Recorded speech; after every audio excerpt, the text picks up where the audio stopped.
Mesdames et messieurs, je vous propose de faire un petit propos liminaire extrêmement court. Alors, je ferai 4 brèves remarques avant, bien sûr, de répondre à vos questions. Mais c'est pour éviter des jugements généraux, des appréciations générales, et me concentrer sur 4 points. Premier point, la taxe sur les banques. Je crois que pour la première fois dans un document, dans un communiqué officiel d'un G20, d'un G8, d'un sommet international, les mots banque, levy sont employés.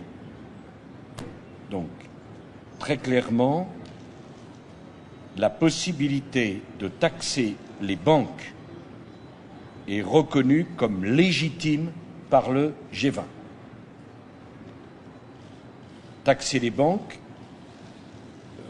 pour financer des systèmes d'assurance ou pour engranger des recettes fiscales.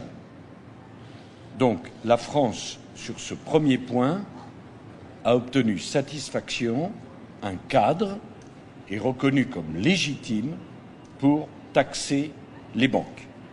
D'ores et déjà, l'Angleterre, l'Allemagne et la France engageront ce processus de taxation. Tous les pays ne le feront pas. Certains pays considèrent qu'ils n'ont eu aucun problème avec leur secteur bancaire, ne veulent pas le faire, on ne peut pas les obliger à le faire.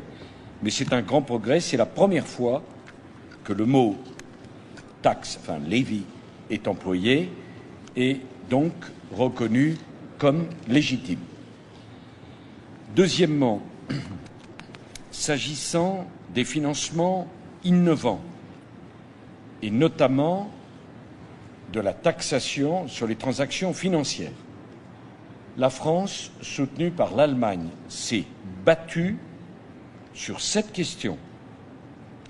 Et dans le communiqué final, à la dernière minute, nous avons arraché le texte suivant.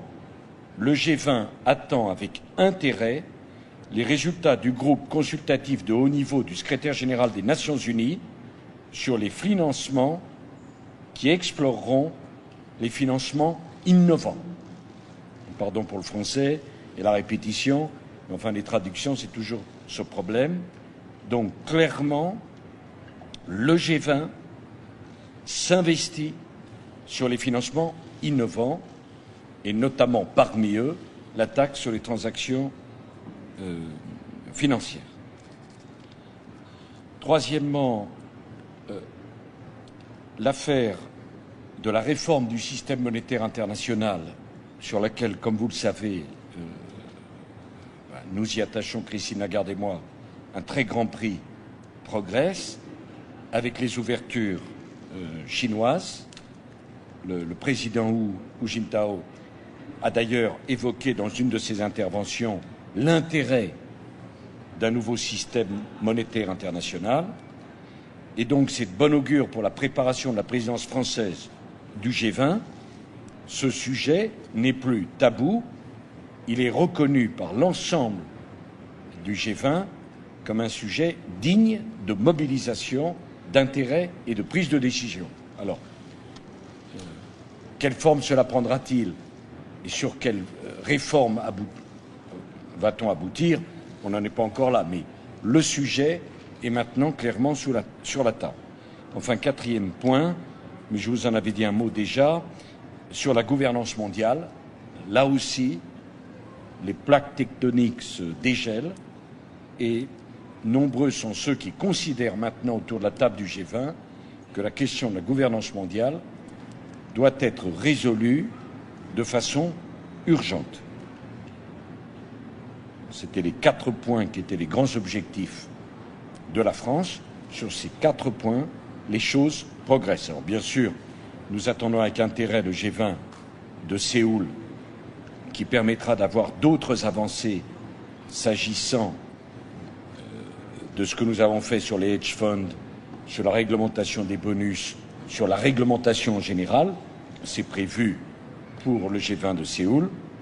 Et puis bien sûr, la présidence française que nous préparerons activement avec Christine Lagarde et qui fera l'objet dès l'automne de voyages chez les principaux, enfin de notre part et de ma part, chez les principaux acteurs du G20 pour préparer cette présidence et essayer d'obtenir les résultats les plus audacieux possibles. Je répondrai bien volontiers à vos questions maintenant. Arnaud Parmentier, Le Monde. Question de savoir pourquoi la déclaration finale n'intègre pas, si je crois savoir, le mouvement de la Chine sur le yuan. C'est-à-dire que la Chine, finalement, ne veut pas que le G20 s'implique fondamentalement dans le G20. Comment vous avez estimé son évolution? Et est-ce que le G8 et le G20 n'ont pas un peu doublonné aujourd'hui? Et troisième question, est-ce que M. Strauss-Kahn, je crois que vous l'avez rencontré en aparté, a approuvé vos réformes de stabilité et de croissance? Bon, est-ce qu'il y a un risque de doublonnage du G8 et du G20? Bon, ce n'est pas les mêmes compositions.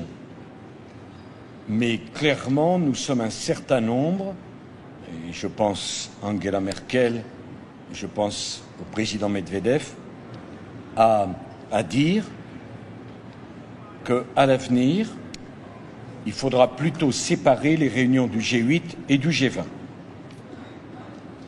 Et sous présidence française, le G8 aura lieu à Nice au mois de juin et le G20 aura lieu au mois de novembre. Je ne peux pas dire où, ne serait-ce que par courtoisie, à l'endroit de nos amis coréens dont c'est la présidence, et il ne s'agit pas, bien sûr, d'empiéter là-dessus. Votre troisième question, c'était?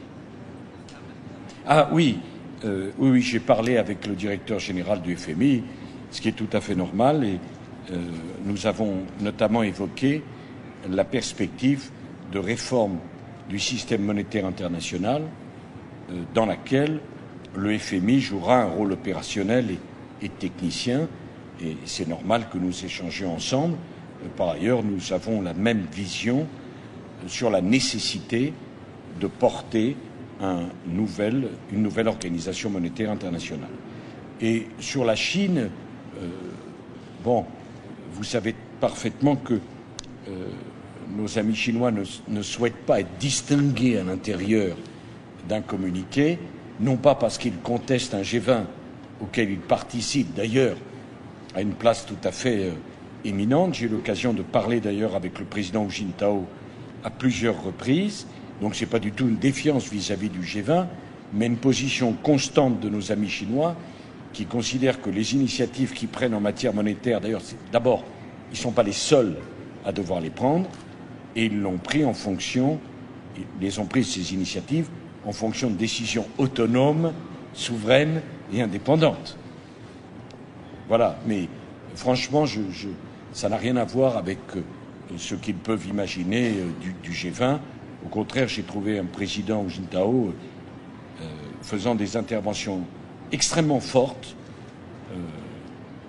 très allantes sur des changements. Il a notamment posé la question d'un G20 qui devait passer d'un G20 de crise, apportant des solutions à la crise, à un G20 plus structurel de coordination. Ça faisait d'ailleurs écho aux positions de la France, et je crois que c'est comme ça qu'il faut interpréter les choses.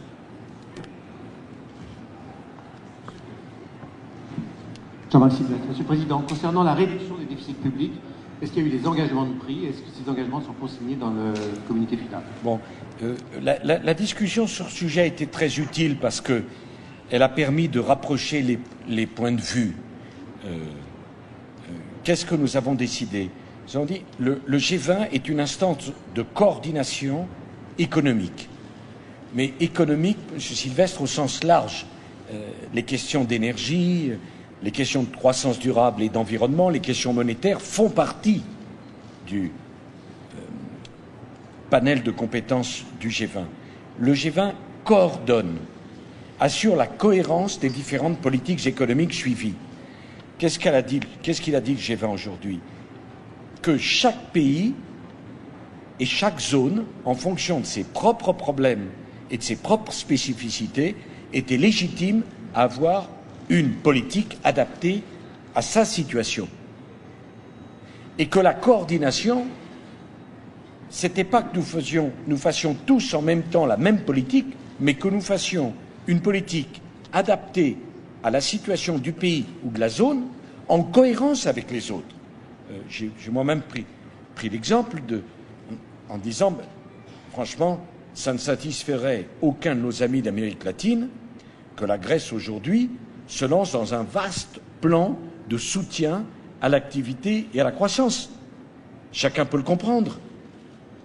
Donc ça a été utile parce que une partie de nos amis craignait que des plans de soutenabilité ou de consolidation budgétaire nuiraient à la croissance mondiale, et on leur a bien expliqué ce que nous avions fait en Europe, pourquoi nous l'avions fait, et David Cameron lui-même a dit, moi j'ai 11,2% de déficit public, je ne peux pas relancer et soutenir la croissance, mais ma façon de soutenir la croissance, c'est de réduire mon déficit.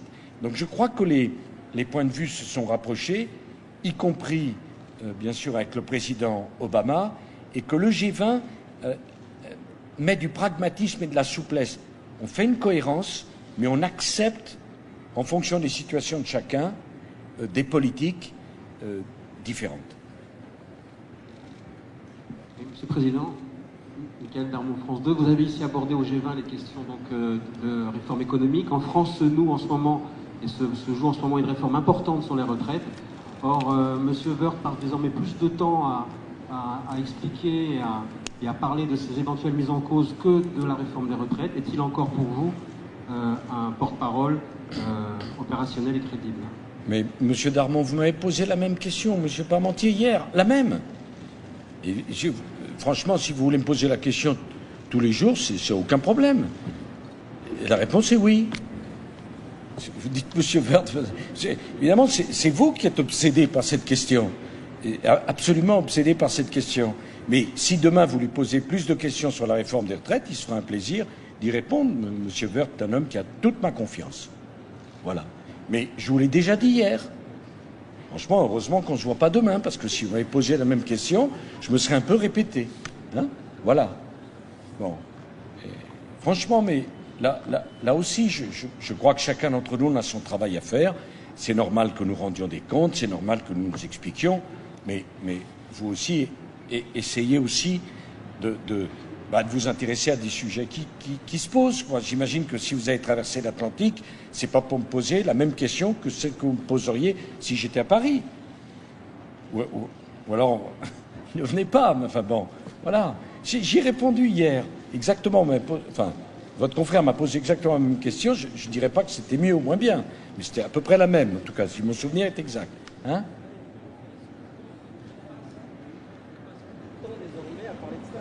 Mais oui, mais Monsieur Woerth, il passe du temps à répondre aux questions que vous lui posez. Si vous passez un peu moins de temps à lui poser les mêmes questions, peut-être qu'il pourra répondre à d'autres choses. Bon.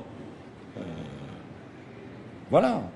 S'agissant de la réforme des retraites, puisque telle était votre question, au fond, j'ai bien compris que c'était ça qui vous passionnait, c'est bien.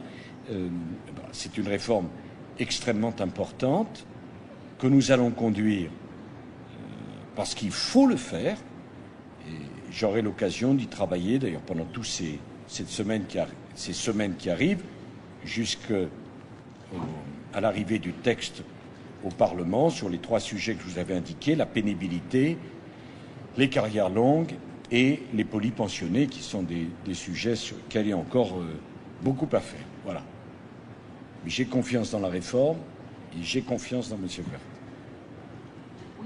Hélène Buzetti du journal Le Devoir, par ici à votre gauche. Hélène Buzetti du journal Le Devoir, Montréal. Bonjour, Monsieur le Président. J'aimerais revenir sur le communiqué de presse du G8 d'hier, sur la question de la santé maternelle. Comme vous savez, au Canada, il y a eu un débat à savoir si l'argent que l'on commettra pour cet objectif peut être utilisé pour financer des avortements à l'étranger. J'aimerais savoir si la France a une position sur cette question. L'argent que vous commettrez pour la santé maternelle pourra-t-elle, entre autres choses, financer des avortements dans les pays en voie de développement? Merci. si vous voyez les simagrées de M. Levitt pour m'expliquer la réponse, la réponse est oui. Voilà. Mais n'hésitez pas, parce que ce masque imperturbable est difficile à interpréter. Voilà. Bon, moi, je crois que c'était une très bonne idée de la présidence canadienne de mettre ce sujet comme une priorité. Peut-être avez-vous vu que Carla a fait une tribune dans un journal français sur ce sujet. Elle est elle-même très impliquée. Je dois dire que j'ai découvert ces chiffres, que seulement 4 enfants étaient nés avec le virus du sida transmis par la mère en une année en France, dans le même temps que 400 000 la même année naissaient en Afrique avec la transmission du virus. Donc c'est un sujet absolument central. On a décidé de mettre 100 millions d'euros par an pendant les années qui viennent, et je trouve que c'était une bonne idée de la part de nos amis canadiens. Alors après, le débat interne politique au Canada, franchement, j'ai bien assez à faire avec le débat interne français. Bon. Bah, pour nous, la question est tranchée d'ailleurs sur cette affaire.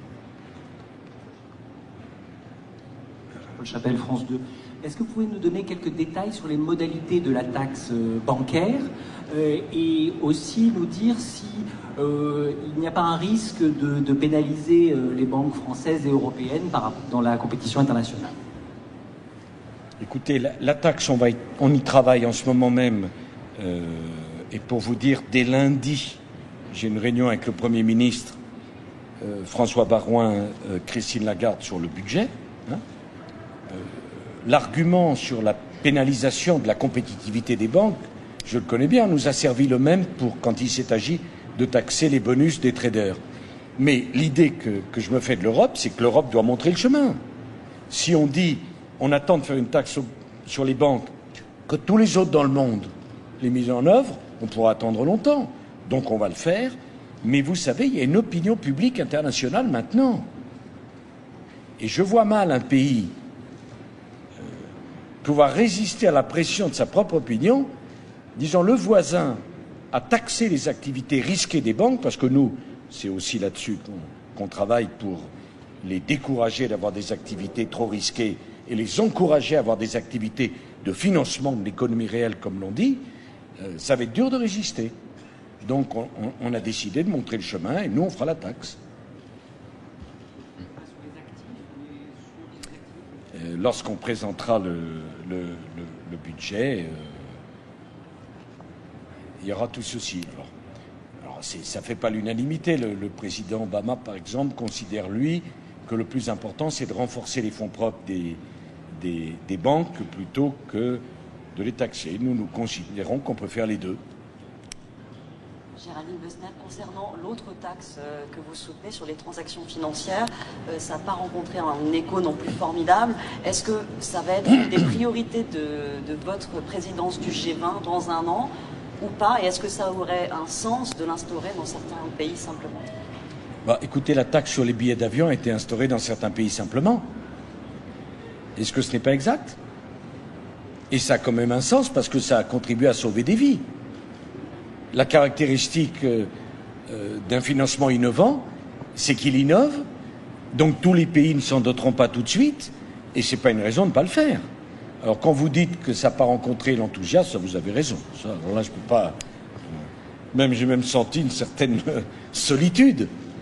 Bon, c'est l'honneur de la France d'être à l'avant-garde de ce débat, de ce combat, et je crois que nous sommes très soutenus par l'Afrique et par l'Allemagne, qui a eu un comportement d'une solidarité absolument impeccable. Et j'étais heureux d'être dans ce combat-là avec Angela Merkel.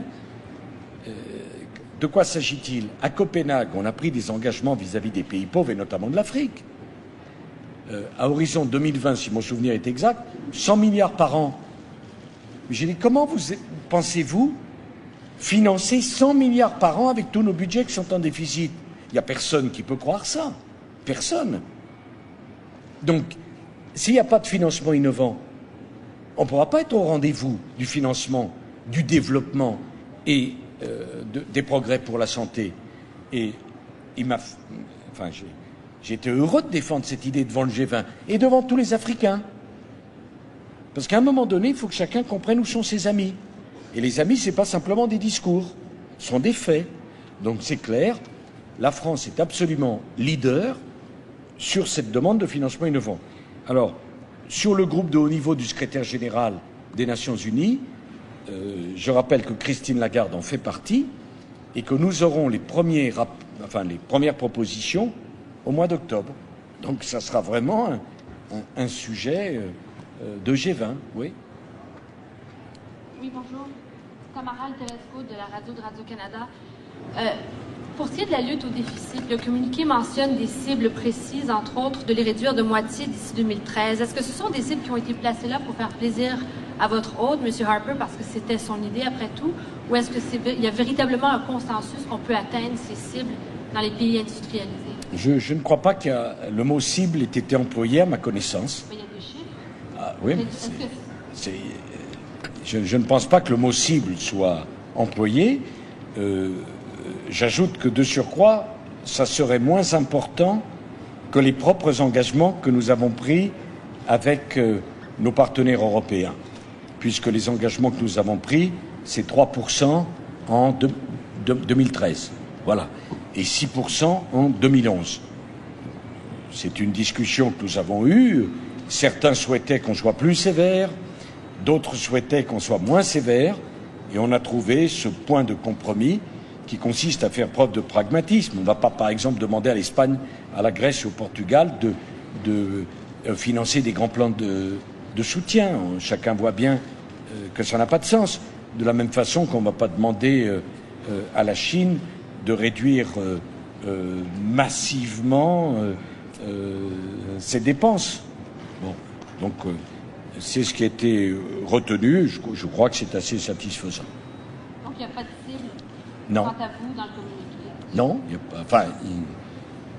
Pardon, madame, mais à ma connaissance, c'est pas que de mon point de vue qu'il n'y a pas de cible. Non, mais le communiqué mentionne en grande pompe que les pays industrialisés ont convenu de réduire leur déficit de moitié d'ici 2013. C'est quand même une mesure assez importante. Je vous demande, vous étiez à la table. Moi, je Avez-vous la dernière version du communiqué? Bonne question. Pardon. Excusez-moi. Non, parce que je veux pas. Oui, mais je veux pas faire d'ennui avec vous. Et bon. Sans doute qu'il y a des papiers qui ont circulé avec ça, mais mes collaborateurs sont en train de vérifier. Mais le G20 ne s'est pas entendu sur une cible précise de réduction des déficits, même si ça a été un sujet de discussion, bien sûr. Ça, je crois que je peux vous le confirmer formellement.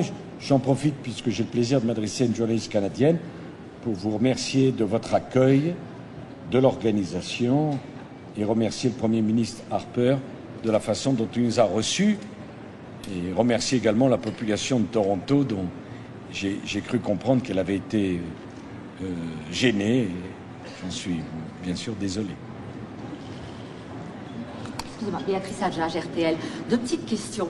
Est-ce que sur les paradis fiscaux, dans la déclaration finale, vous avez l'impression qu'il y a un soutien assez fort sur ce thème, parce que ceux qui travaillent sur ce sujet au Forum mondial notamment avaient besoin du volontarisme du G20 pour continuer à être efficace? Donc ça, c'est une première question. La deuxième question, vous nous avez habitués à faire des conférences de presse communes avec Madame Merkel quand vous vouliez faire passer vos idées. Je me suis demandé pourquoi sur la taxe bancaire et sur les financements innovants, avec Monsieur Cameron d'ailleurs, tous les trois, vous n'avez pas porté ce débat ici devant la presse. Bon, sur les paradis fiscaux, le rendez-vous c'est Séoul, le Majad, Séoul, avec un suivi de tous les engagements. Il y a près de 500 accords qui ont été signés par ce qu'on appelle les juridictions non coopératives. Voilà, près de 500.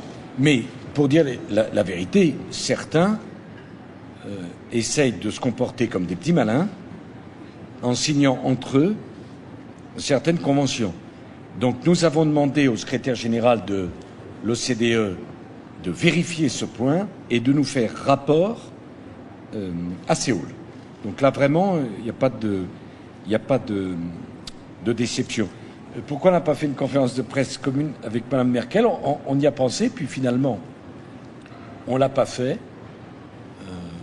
Parce qu'il se trouve peut-être que depuis 15 jours, vous ne dites pas qu'on est fâché.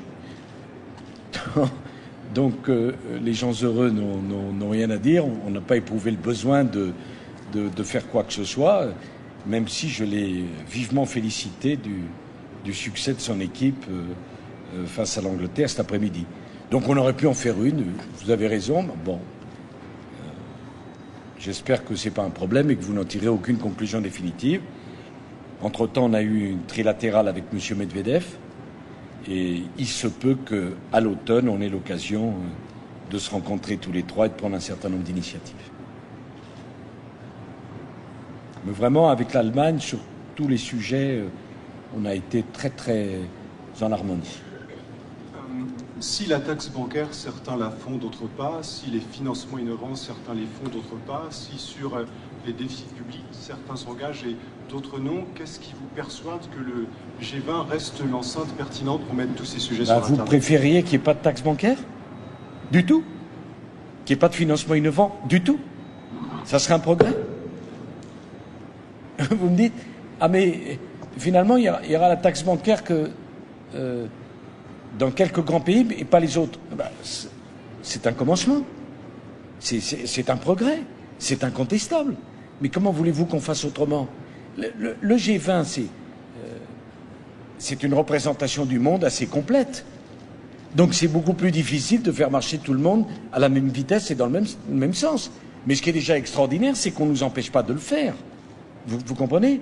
Et ça fera tache d'huile. Et forcément, à l'arrivée, on y arrivera tous ensemble. Mais c'est quand même un progrès.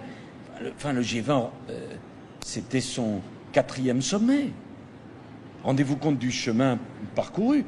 Je vous assure que sur les financements innovants et sur la taxe bancaire, ça a été un fameux combat parce que c'est beaucoup plus difficile de convaincre à la table du G20 qu'à la table du G8. Puisque les intérêts, les histoires, les cultures sont extraordinairement différentes. Je vais rebondir effectivement sur cette question-là. Ça fait beaucoup de débats ici au Canada, le coût associé à ce G20. Est-ce que pour vous, le fait que soit ressorti de vos discussions la légitimation pour les pays d'imposer une taxe sur les banques, ça justifie, ça légitime justement toutes ces dépenses engagées d'1 milliard de dollars pour 3 jours? Non, moi, d'abord, mettez-vous à ma place. Je veux pas, moi, quoi que ce soit que je dirais, déjà dit hier, ça va être retenu contre M. Harper, ça me met en situation d'être...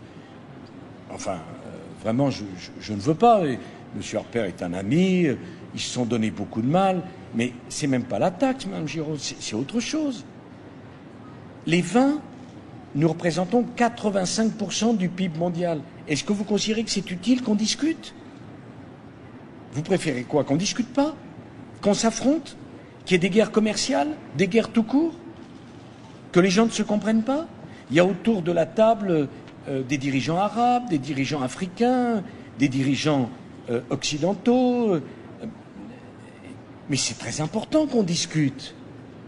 Et si on ne discute pas, qu'est-ce qui se passe? L'incompréhension et l'affrontement. Comment pouvez-vous poser une question pareille alors que vous-même, vous avez quand même l'habitude de tout ça? À chaque sommet, on ne peut pas prendre des décisions historiques. Chaque sommet n'est pas historique dans le contenu de ses décisions. Mais chaque fois, c'est important de discuter. C'est important de discuter dans sa famille. C'est important d'échanger dans son pays. Mais entre les pays, entre les zones, entre les régions, vous ne croyez pas que c'est utile pour se comprendre? Vous pensez que ça n'a pas de sens? Vous pensez par exemple que ce qu'a dit le président Jintao sur la flexibilité du yuan, ce n'est pas quelque chose qu'on attendait depuis longtemps? Depuis que M. Clinton, il y a déjà bien longtemps, avait demandé la même chose au prédécesseur du président Jintao? Vous pensez que ça ne vaut pas de faire un sommet? Moi, je pense que ça vaut de faire un sommet. Et puis les sujets sont tellement compliqués. C'est utile d'entendre ce que pensent les autres. L'Afrique, c'est 1 milliard d'habitants. Vous ne croyez pas que c'est important d'avoir le président de l'Union africaine, le Premier ministre Mélès, le président Zuma, qui nous disent ce qu'ils pensent, ce qu'ils ressentent, ce dont ils ont besoin? Mais si on ne se déplace pas, franchement, vous croyez que moi, j'aimerais pas mieux venir à Toronto pour visiter cette ville magnifique et faire du bateau sur le lac Ontario? Vous croyez que c'est un tel plaisir de discuter du matin jusqu'à tard dans la nuit, nous, avec le décalage horaire à 4h moins le quart du matin? C'est pas une question de plaisir, c'est une question de nécessité. On doit faire ces sommets. Pensez que nos responsabilités sont les mêmes que le manifestant que je voyais qui protestait contre tout et contre rien? Vous pensez que quand on a en charge un pays, on ne doit pas parler avec les dirigeants des autres pays? Vous pensez que c'est inutile? Dites-moi. Si c'est utile de parler dans votre immeuble avec les voisins, ou de parler avec votre mari ou avec vos enfants, vous ne croyez pas que ce n'est pas utile de parler de dirigeants d'un pays à un autre pour faire quelque chose d'extraordinaire? Se comprendre. Se comprendre. Parler par exemple de l'Iran? Parler de la paix au Moyen-Orient? Ça n'a pas d'intérêt. Je veux dire, si on ne parlait pas, croyez bien que ça coûterait plus cher. Plus cher au monde de ne pas parler. Alors, j'accepte. Vous savez, moi, je suis le premier à considérer que parfois, les discussions sont longues, que pour obtenir un paragraphe dans un communiqué, c'est harassant. Je veux vous dire une chose, on termine ces sommets, mais vidés, fatigués. Mais en même temps, c'est notre devoir d'y participer. Et si j'y allais pas, qu'est-ce que vous diriez? Est-ce que vous diriez que c'est pour faire des économies à nos amis canadiens? Ça fait partie du travail. Et même dans une rédaction, on doit discuter. Ben nous aussi, on doit discuter. Et c'est pas du temps perdu de discuter, de se comprendre, de se connaître, d'échanger. C'est même la base du XXIe siècle. Hein. Et peut-être que le problème des siècles précédents et des décennies précédentes, c'est que justement, il n'y avait pas de sommet comme ça. Chacun avait sa vérité dans son coin, levait une armée et partait. Maintenant, ça ne se passe pas comme ça. Alors vous me direz, il y a aussi les conférences calls, les échanges en vidéo, mais quand même rien ne remplace la discussion, hein, parfois vive, autour d'une table. Voilà. Alors en G8 à 8, au G20, bon, c'est quand même je sais pas, pour moi, quand je reviens en France, avoir entendu tous ces dirigeants d'autres civilisations, avec d'autres intérêts, ça oblige à la tolérance, au compromis. Voilà. Bah, maintenant, les polémiques, je peux les comprendre et j'ai bien reçu l'avertissement pour la présidence française. Peut-être une dernière question, parce que vous allez rentrer tard, hein, sinon. Monsieur le Président, Laurent Cheminot à la tribune. Est-ce que vous pourriez revenir sur les circonstances, les raisons qui ont abouti à la suppression de l'objectif de réduction par 2 des déficits budgétaires, s'il vous plaît? Moi, ce que j'ai compris, que c'est un engagement pris par chacun des membres, mais ce n'est pas une instruction du G20. Voilà. C'est pas, on n'a ni condamné pas, et c'est volontairement, pays par pays, chacun prend l'engagement de conduire un plan de soutenabilité, mais ce n'est pas un objectif collectif du G20. Pardon ? Par exemple, le Japon n'adhère pas à cet objectif, ce qui est son droit. Certains, d'ailleurs, je l'ai entendu autour de la table, pensent que le risque de déflation est plus important que le risque d'inflation, de déficit et de dette. Voilà. Non, je crois que là, ça a été assez bien compris que notre façon de... N'est-ce pas? La crise sur l'euro pouvait créer un problème à toutes les autres régions du monde. Je parle de régions économiques. Hein? Et donc, les plans de soutenabilité, de consolidation budgétaire engagés à l'intérieur de la zone euro ont été compris, je le crois, par nos partenaires comme un élément favorable pour la croissance, puisque la stabilité de l'euro favorise la croissance. Voilà.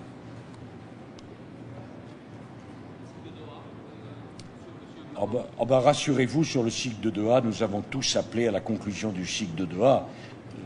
Ça ne serait pas un sommet s'il n'y avait pas eu cette phrase. Monsieur Obama qui dit qu'il faut revoir tout le pré-compromis sur les services parce qu'il serait défavorable aux États-Unis. Monsieur Obama a fait une intervention extrêmement intéressante et très franche sur le sujet. en disant qu'il était prêt à faire des efforts, mais qu'il fallait que chacun fasse des efforts. Et pour ma part, j'ai dit que pour qu'il y ait un accord, il faut qu'il y ait un accord sur tout, parce que ça serait un peu facile de faire un accord sur l'agriculture, sur l'industrie en sortant les services. Ça n'en est pas question. Et deuxièmement, comme un certain nombre d'autres, dont M. Zapatero et même Mme Merkel, j'ai plaidé pour qu'on change la méthode. Ça fait 9 ans que le cycle de Doha a commencé et ça fait 9 ans que c'est un échec. Bon. Et donc, je crois à la nécessité de l'implication des premiers ministres et des présidents. J'ajoute que le problème de Doha n'est pas un problème de tous les pays. Trouver un accord à quelques 190 pays, ça n'a pas de sens. C'est clairement le problème des émergents contre les grands industrialisés. Certains émergents voulant à la fois être traités comme des pays pauvres, sans avoir les contraintes, on peut les comprendre, des pays riches, ou en tout cas industrialisés. Voilà. Pas d'autres questions ? Merci à tous et bon courage.